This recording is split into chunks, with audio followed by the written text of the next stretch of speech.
Fund का फंडा में आज हम आपको दिखाएंगे शेयर मार्केट से जुड़ी दो ऐसे लोगों की कहानी जिन्होंने इस वक्त यानी कि जिस वक्त मार्केट बहुत ज्यादा डाउन है उस वक्त एक ने पैसे कमाए हैं तो दूसरे ने पैसे गंवाए हैं। ऐसे ही दो लोगों की कहानी देखिए।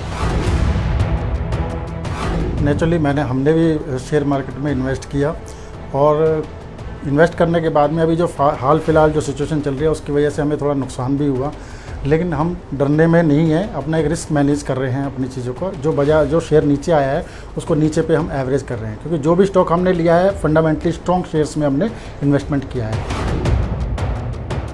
जितना नॉलेज गेन करोगे उतना बेटर होता है, बिकॉज आपको ये पता है दैट स्टॉक मार्केट में अगर मैक्रो इकोनॉमिक फैक्टर्स काफ़ी सारे आ रहे हैं, फॉर एग्जांपल इन्फ्लेशन आ रही है, करेंसी डेप्रिसिएशन हो रही है, बहुत सारी चीज़ें जो होती हैं, उससे आपको पता है कि एक एफआईआई का जो आउटफ्लो होता है वो काफ़ी बढ़ जाता है। तो काफ़ी माथापच्ची हो सकती है। धीरेन्द्र, मैं वापस आपको टेबल पर लिए चल रहा हूँ कि काफ़ी माथापच्ची हो सकती है अगर ये सारी बातें ध्यान रखते हुए शेयर बाजार में निवेश करना है। तो फिर डूबने से कैसे बचना है? क्या म्यूचुअल फंड एक बहुत बड़ा आंसर है?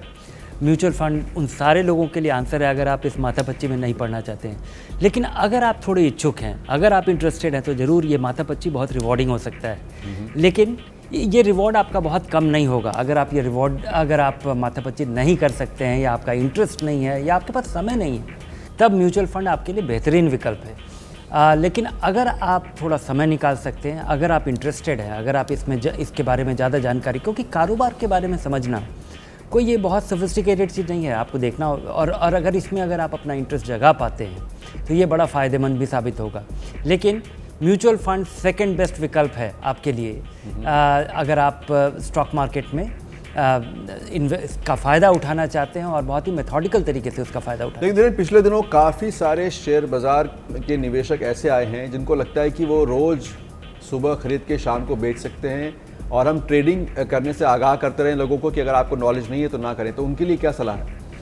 जी हाँ, स्टॉक मार्केट को काफ़ी हद तक एक रोज़ का ट्रेडिंग और या एक स्पेकुलेट करने का एक व्हीकल माना गया है, और बहुत सारे लोगों के लिए चढ़ते बाज़ार में पैसा बनाना बड़ा आसान था, लेकिन ये बड़ा मुश्किल काम है और इस चीज़ से बचना चाहिए। और अभी बहुत सारे लोगों को एक्सपीरियंस हुआ होगा, और ये हमेशा होता है जब बाज़ार में बढ़त देखी जाती है और कुछ समय तक रहती है, तब लोग आते हैं, लोग पैसा लगाते हैं, आसानी से पैसा बनता है और धीरे धीरे आसानी से पैसा बनता है, और अचानक एक दिन पैसा ख़त्म हो जाता है। अचानक जब पैसा डूबता है तो वो सारे लोग चले जाते हैं और इससे उनका बड़ा नुकसान होता है। लंबे समय तक जो स्टॉक मार्केट से फ़ायदा उठाया जा सकता है उससे लोग बच जाते हैं। तो आप पहले समझिए और कभी मत पैसा लगाइए जब तक आपको समझ में नहीं आए कि आप क्यों लगा रहे हैं। अगर आपको नहीं समझ में आता है तो एक म्यूचुअल फंड में एसआईपी कीजिए। ये एक आसान ज़रिया है इसका अधिकतर फ़ायदा उठा पाने का, और इससे कम से कम आपका नुकसान परमानेंट नुकसान नहीं होगा।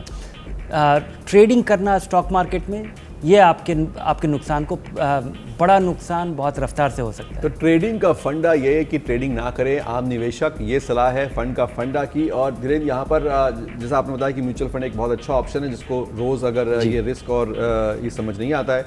अब ऐसे में मुझे समझना है कि क्या एसआईपी अगर करना है तो गिरते बाजार में एसआईपी को रोक देना चाहिए या चालू रखना चाहिए? एसआईपी करने का मतलब ही यही है कि आप गिरते बाज़ार में न रोकें, क्योंकि एसआईपी अगर आप केवल बढ़ते बाज़ार में पैसा लगा रहे हैं और गिरते बाज़ार में आप अपना एसआईपी रोक लेते हैं या म्यूचुअल फंड से अपना पैसा निकाल लेते हैं, तो एसआईपी का जो फ़ायदा होता है उससे वो आपको कुछ नहीं मिलेगा। एसआईपी का फ़ायदा ही ये है कि आप गिरते बाज़ार में या एक ऐसा बाज़ार जो कि कहीं नहीं जा रहा हो उस समय आप सस्ता खरीद पाएँ। एसआईपी बहुत आसान ज़रिया है कि आप सस्ते बाज़ार में भी या गिरे हुए बाज़ार में भी आप सस्ता खरीदें।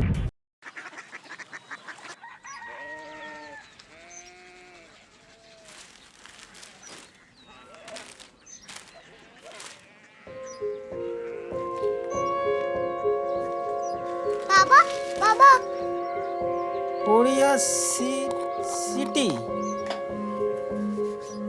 जानी ना।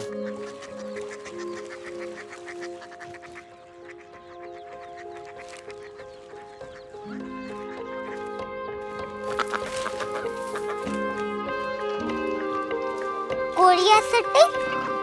हाँ।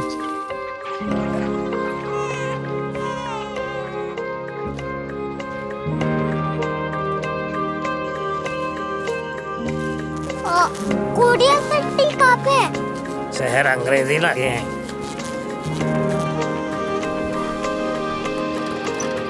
Korea city.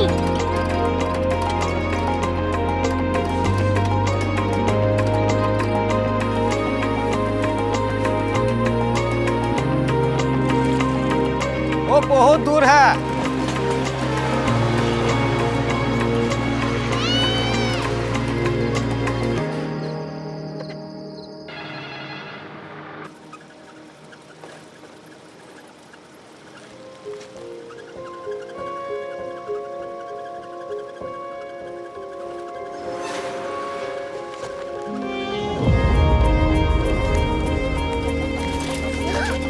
Korea city.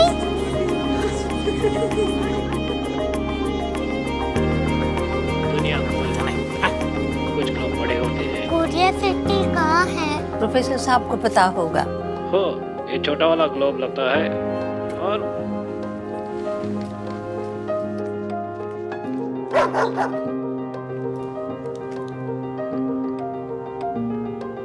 पता नहीं, मेरी बेटी से जाके मिल लो, शायद उसे मालूम हो।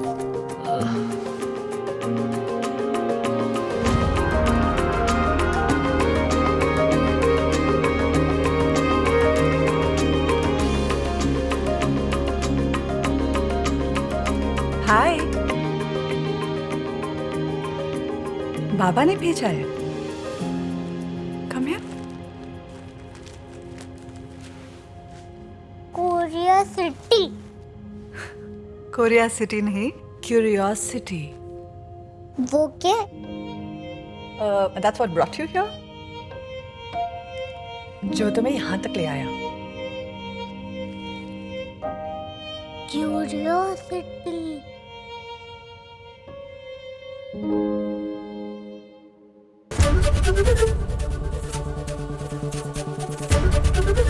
एबीपी न्यूज आपको रखे आगे।